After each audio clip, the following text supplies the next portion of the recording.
So, yun guys, update sa ating lettuce. Ayan, sobra.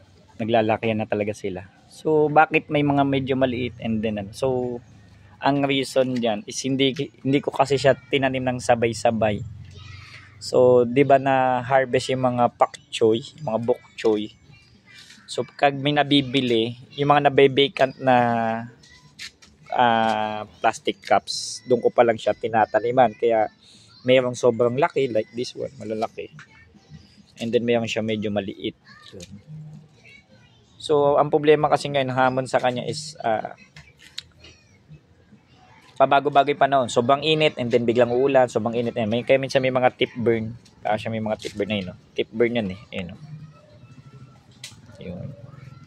So nung nakaraan, sobrang init. Yan.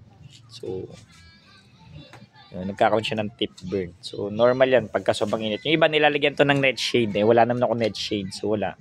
Kaya nagkakataon din naman na minsan wala ako dito sa bahay. So yung sobrang init is nasa labas ako. Alam niyo naman, busy tayo sa PC Wi-Fi. Yan. Ito naman yung sumobo na laki. So yan.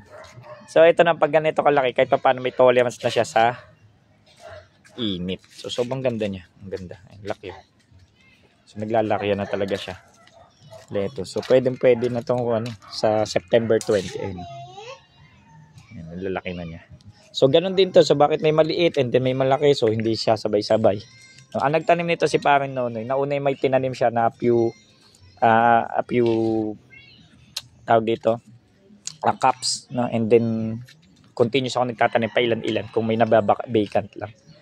Okay, maraming salamat. PC mo gawa mo, Alex Lettuce in a cup.